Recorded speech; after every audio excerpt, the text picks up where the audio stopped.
โลกสุดลองโลกล้อกะอำนันขันธาโตในป่อเป็นมาภิกขุยาหันเขาตั้งหลายเฮาเจ้าเดฮอเนปันลองตั้งโลกขันธาอำนันโลกล้อกะเกิดขึ้นเป็นมาแคนดอสูเจ้าตั้งหลายตั้งใจถ่อมต้องเอาเลยลีตาเฮาเจ้าเดฮอต่อเหลียวในเย้าภิกขุยาหันเขาตั้งหลายลองตั้งโลกเกิดขึ้นมีมาอันว่านั่นจำจ้องโดยไหลอิงเปิงเอาดีตั้งตาและห่างผังเกิดมีมาจักขุวิญญาณลองหับผู้ตีตาโฮมกันตั้ง3 อัน3 เปิงในเสเป็นพัสสะดังตุ้มเตอก็เปิดพัสสะเป็นปัจจยาเงาหักลองตั้งแลจังมีมาเวทนาก็เปิดมีเวทนาและจังมีตัณหาก็เปิดมีตัณหาและจังมีอุปาทานก็เปิดมีอุปาทานและจังมีภาวะก็เปิดมีภาวะและจังมีจาติก็เปิดมีจาติจาและจังมีจลามรณะโสกะปริเทวะทุกขะโทมนัสสะอุปายาสะจังมีมาอันเป็นกองทุกขาลงตั้งหลายเจื้อในเย้าเป็นเรื่องเล่าหลอกตั้งเฮ็ดให้เกิดเป็นมีมาโลกขันธาโลกะจึงนำในเย้าภิกขุยาหันเขาตั้งหลายลองทั้งโลกขันธาตูโลกะเกิดขึ้นมีมาอันว่านั้นจำจ้องโดยไหลอิงเปิงเอาดีตั้งหูแลเสียงเกิดมีมาซอตาวิญญาณลองหับหูตั้งหูพร้อมกันตั้ง3 อันในเสเป็นพัสสะลองตุ้มเตอและสัง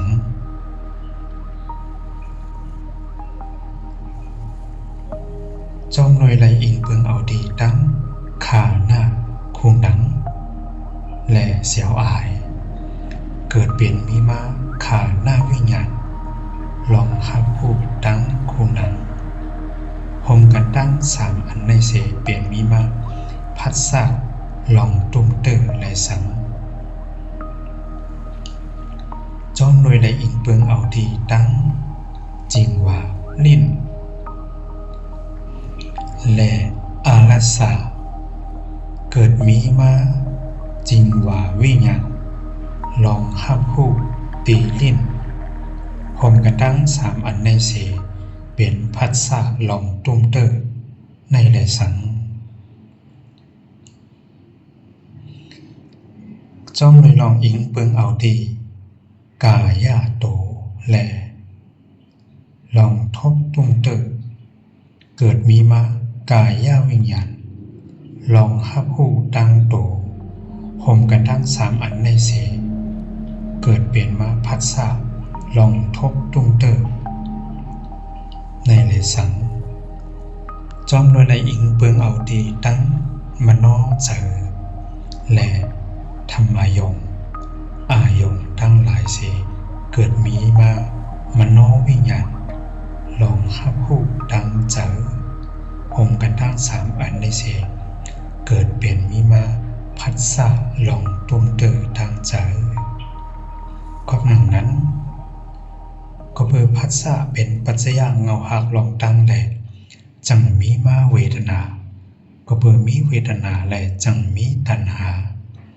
ก็เพื่อมีตัณหาและจังมีอุปทานก็เพื่อมีอุปทานและจังมีภาวะก็เพื่อมีภาวะและจังมีจาติก็เพื่อมีจาติจาและจังมีจลามรณะโสกะปริเทวะทุกขะโทมนัสสะอุปายาสะ จังมีมาของทุกข้าหลงตั้งหลายเจอในเยาก่อนนั้นเจอในเป็นเรื่องเล่าลองตั้งเฮ็ดให้เกิดเป็นมีมาโลกคันทางตู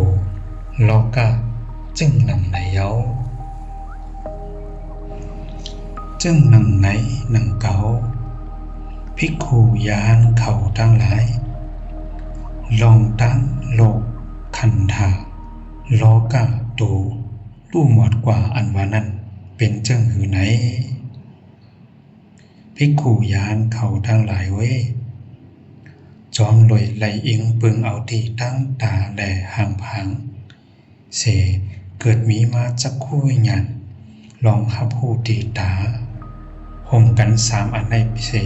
เป็นภาษาลองตุ้มเตอตั้งตาและสังจอมลอยไหลอิงปึงเอาตีตั้งหูและเสียงเกิดมีมาโสตวิญญาณลองหับหูดีหูห่มกันทั้งสามอันในเสเป็นมีมาภาษาลองทบตุ้มเตอดังหูและสังจ้องโดยไหลอิงเปิงเอาดีตั้งคู่หนังและเสียวอายเสเกิดมีมาขาหน้าวิญญาณห่มกันทั้งสามอันในเป็นมาภาษาลองทบตุ้มเตอดีคู่หนังและสังจ้องเลยไหลอิงเปิงเอาดีตั้งจริงว่าลิ้นและอารัสสะเกิดมีมาจริงว่าวิญญาณลองหับหูตีลิ้นห่มกันทั้งสามอันในเศษเป็นมีมาพัสสะลองทบตุ้มเตอตีลิ้นจ้องเลยไหลอิงเปิงเอาดีตั้งโตและลองทบตุ้มเตอเกิดมีมากายวิญญาณลองทบตุ้มเตอดังโตห่มกันสามอันในเป็นมาพัสสะลองทบตุ้มเตอดังโตและสังจอมรวยไหลอิงเปิงเอาดีดังมานอเจอและธรรมายงอายงเสเกิดมีมามโนวิญญาณลองหับหูดีเจอห่มกันทั้งสามอันในเสเป็นมีมาพัสสะลองหับหูอายงดังเจอก็เบอร์หนังไหนก็เบอร์พัสสะเป็นเงาหักลองดังเสจังมีมาเวทนาก็เบอร์มีเวทนาและจังมีตัณหาก็เบอร์ตัณหาในเยาไหลจางคายจางหายรับหมดกว่าแลอ่ำกึดเหลือเย้าแลอันเป็นอุปทานนั้นก็จังรับหมดกว่าก็เบออุปทานรับหมดแลเพราะว่าจังรับหมดก็เบอเพราะว่ารับหมดแลจาติจังรับหมดก็เบอจาติรับหมดแลอันเป็นจลามรณะโสกาปริเทวะทุกขะโทมนัสสะอุปายาสะอันเป็นกองทุกขาหลงตั้งหลายเจือไหนจังรับหมดกว่าจังหนึ่งในเย้ากบนั้นเลืองเล่าลองตั้งโลกลอกะคันธาตูรู้หมดกว่าจอมจังหนึ่งในเย้าอันเป็นโลกลอกะคันธาตูเกิดเป็นมีมาก่อไหลเปิงอิงเอาทั้งตาหูคูหนังลิ้นโตใจเนื้ออายตนะดังเนื้อและสังอายตนะดังนอกและสังเกิดมีมาวิญญาณลองหับหูเสเป็นพัสสะเมื่อมีพัสสะเยาเรื่องเล่าลองตั้งโลกโลกะคันธาตูจังเกิดเปลี่ยนมีมาเต็มทนหนังไหนลองโลกโลกะคันธาตูรู้หมดจังหายกว่าก็อิงเอาตาหูคูหนังลิ้นตัวใจอายตนะ